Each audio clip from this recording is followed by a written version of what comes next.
What's up, YouTube? This is Too Raw for TV, and this video is going to be a response video to Town Biz, a video that, first of all, I want my subscribers to go ahead and subscribe to Town Biz. I'm going to put a link to his channel in my description box. Okay, subscribe to his content, man. I think y'all going to really love his videos, okay? But he did a video, and it's titled Real Talk, Is LeBron James Overrated? And I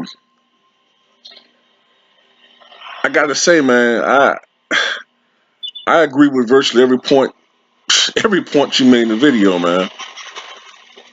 I agree with everything you said in the video, man. Like Sam Kinison told Rodney Dangerfield in Back to School, yeah, I like the way you think. You know what I'm saying? Like, I agree with everything, man. Like, it's like this. All right, I just did a video because I don't want to come across as like if LeBron James was, you know what I'm saying, like drowning and shit, I throw a cinder block in, and you know, like I, I don't hate the dude, man. And outside of basketball, LeBron James has done more for the community, especially his hometown. LeBron James actually cares about the African American community. Okay, Michael Jordan, outside basketball, is a total fucking coon. Okay, but I've learned to separate the two. When it comes to playing on the basketball court, LeBron James is lacking compared to the all-time greats in certain areas. But I don't hate him. Okay. Now, I do agree that LeBron James, especially when you consider the media and how they look at every achievement that he makes as somehow historically unparalleled and all this type shit. Yeah, he. You can make the argument he's very overrated, especially people who call him the GOAT. He's not the GOAT. And I made it clear in my last couple videos, I no longer have him in my top 10, man. I no longer have him in my top 10, and I can make a very good argument why I should put some of these other guys ahead of him. My top 10 is Michael Jordan, Kareem Abdul-Jabbar, Wilt Chamberlain, Larry Bird, Magic Johnson, Bill Russell, Akeem Olajuwon, okay, Kobe Bryant, Shaquille O'Neal, and Tim Duncan. At one point in time, I didn't have Kobe in my top 10. He was just outside of it, but you know, I don't know what the fuck I was thinking when I had LeBron as high as number 4. I don't know what the fuck I was thinking, but that shows that even me, I could be influenced by the media.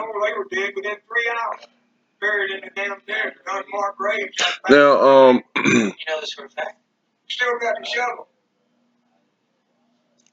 one thing I noticed about LeBron is whenever, let's say, for instance, he's playing his team, whatever team he was on, the Cavaliers, Miami. I can't even include this year, man, because LeBron to me is really taking a step back overall. I know he's putting up points and shit, but you know, I can clearly see a difference in LeBron James this year as opposed to 10 years ago. Okay, LeBron James is not the same player he was 10 years ago. But even when LeBron James is in his prime, right? Whenever LeBron James had his hands, whenever he had the basketball, and let's say it was playing against the Bulls, and let's say we were up by 1 and time was running down, I never really feared LeBron, like actually as a player. Like it's weird. Like I don't fear him. Like when he takes the shot, I don't really fear him. I would fear the open shooters more than LeBron. When Kobe Bryant had the basketball in his hands, and I know I used to be real critical of LeBron James, right? I mean, Kobe Bryant, excuse me. But whenever Kobe had the ball in his hands, even when he was taking a contested fall away 31 footer, I feared him. I always felt like it was going in despite the field goal percentage. Okay? And let me talk about the field goal percentage. And I've learned this over the last couple of years. Field goal percentages matter. Okay? They do. But they can be misleading. If you're a scorer and you're playing on a poor team and you don't have any players on your team that are consistent scorers in their own right and nobody has to fear them, and you are the target for the defense primarily, it's going to affect your field goal percentage, especially if you're primarily a jump shooter.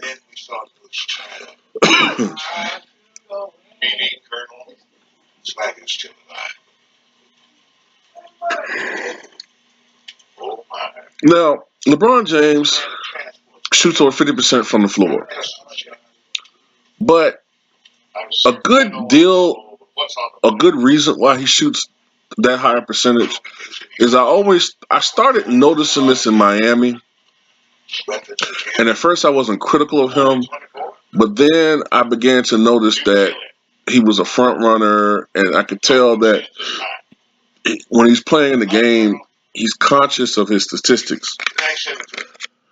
I think that LeBron James is aware that he's not a consistent jump shooter, and he kind of, massages his field goal percentage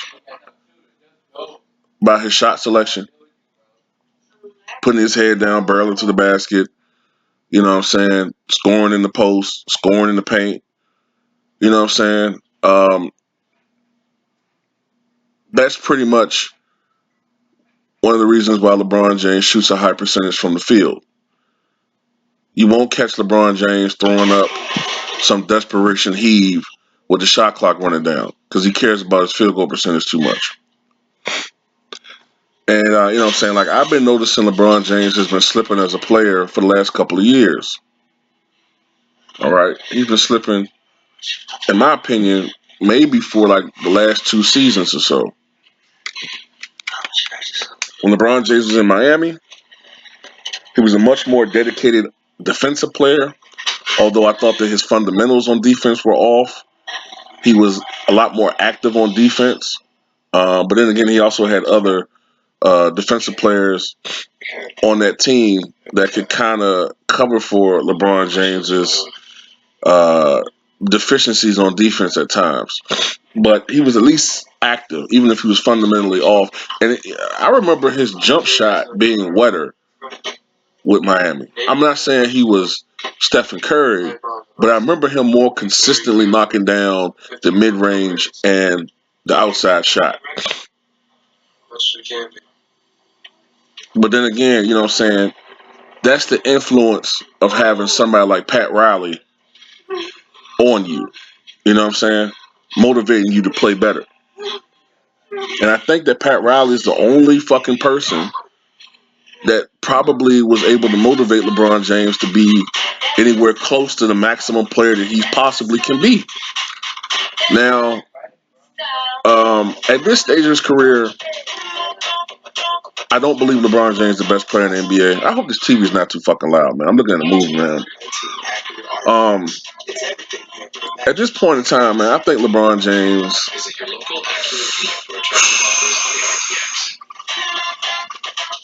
might be still a top 5 player, but I got to think about it. I think the best player in the NBA. Oh man, Giannis is up there. Giannis, all right, the top 3 players to me are Giannis Antetokounmpo, Kevin Durant, and when he's healthy, Kawhi Leonard. I love Leonard because he's a guy that's capable of stepping up on both ends of the court. And this is what Town Biz was alluding to in his video. When I was growing up, man, the best players always were those who dominated on both ends of the court. And I remember you mentioned Akeem Olajuwon. When you said that, man, I was nodding my head. You know, yep. And Tim Duncan, yep. I would put both of them ahead of LeBron James. Both of those players, even though Akeem did a little bit more, but both of those players dominated on both ends of the court. Akeem Olajuwon and Tim Duncan. With James Harden, man, I can't. I have problems putting him up there because, like you said, he's a lackadaisical defensive player, and I'm not crazy about high volume scores. I never have been. That was my knock on Kobe back in the day. But compared to these guys now, Kobe Bryant is efficient as shit, man. I don't care what those advanced metrics say. There's no way, in my opinion, that James Harden is a more efficient player than Kobe Bryant. I mean, I get it. He shoots a lot of threes. But I'm sorry, man. Like, yeah, you might score 58 points one night, but then James Harden will have 3 straight games where he score maybe 28 or 30 points, but he takes 35 shots. He misses 20 shots. Like, I'm just of the opinion, man, if a guy took 35 shots, shot 20 free throws, and attempted 23 pointers, you should score fucking 35 points. At least. You know what I mean? I mean, that's a little bit simplistic, but, you know. But Akeem Olajuwon, Tim Duncan, Wilt Chamberlain, Michael Jordan, Kareem Abdul-Jabbar, these are all players that dominated more or less on both ends of the court. Okay?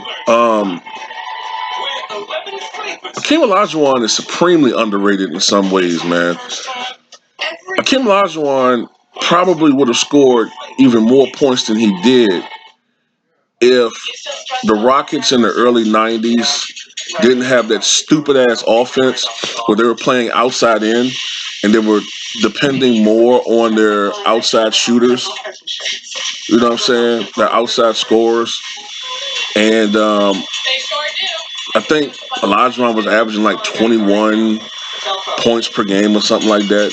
And it wasn't until Rui Tonjamas had them playing more inside out and had Olajuwon being the first option when he was averaging 26, 27 points per game. That's when the Rockets had their success. You give it to the best player on the team, man. I think Lon Chaney was the coach back then. I think it was Lon Chaney. But that's pretty much it, man. I got LeBron James number 11. I do think he's the greatest prep to pro player in NBA history. I have him just ahead of Moses Malone. All right. And I have him ahead of Oscar Robertson, Jerry West, Charles Barkley. Those guys, you know what I'm saying? And I think that's pretty decent, you know what I'm saying? He is an all-time great, but I do believe the media has overrated him a lot, okay? I'm also aware that shortly LeBron James is going to pass Michael Jordan on the all-time scoring list. And the media is going to make a lot of that. And the LeBron sexuals out there are really going to eat that up, despite the fact that I think he's played in maybe like 120 or 30 more games than Michael Jordan. You know what I'm saying? But that's it, man. He's an all-time great, but I no longer think he's the best player in the league. And I'm trying to think of other points you made in the video. Oh, last point. Yes. Everybody, I was one of them, who made the point that he played in the weak-ass Eastern Conference. And that was partially why he had so many NBA final appearances. It's not a coincidence that the first year he played in the Western Conference, LeBron James' 8 consecutive finals appearance streak is snapped. And not only is he not making NBA finals, he's not going to make a conference final appearance. He's not going to make a semifinal appearance, and I would be shocked if the Lakers make the playoffs. I don't think they're making the playoffs. Right? They're 30-33. Right now, they're on pace to go 39-43. On the high side, I agree with you. I don't think they're going to win more than 41 games. They could conceivably win maybe no more than 37 or 38 games, man. And that'll be a damn shame considering that they only won 35 games last year. So in the context of right now, that's bad.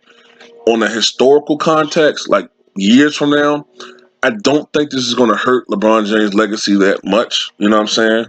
What would hurt his legacy if this whole Lakers experiment is prolonged and LeBron is successful. I'm not even saying winning a championship, but at least put a team around him. And as he gets older, the team's going to have to be more talented. But put a team around him that at least is competitive, man. At least a couple of Western Conference Final appearances. Um, it would be nice if he won another championship, but legacy-wise, LeBron James is good. You know what I'm saying? And and I think he's satisfied with that. Of course, with Kobe Bryant, Michael Jordan, Bill Russell, uh, Magic Johnson, Larry Bird, these guys wanted to be the best every year. And when they couldn't perform at their best, especially a guy like Larry Bird, um, they called it quits. LeBron James, on the other hand, I think he's built different. I think he's satisfied with where he's at in life and quote unquote his legacy. And I think as long as the Lakers are a successful team, he might talk a good game in the media. He puts out sound bites that the media eats up. He plays the media like a fiddle. He knows that he knows exactly what to say to feed into that uh, media narrative that he's this uber competitor when he's really not. Look at him on defense. He walks around like Fred Sanford for crying out loud, man. Come on, man. But that's all I got to say, man. Tell me what you guys think.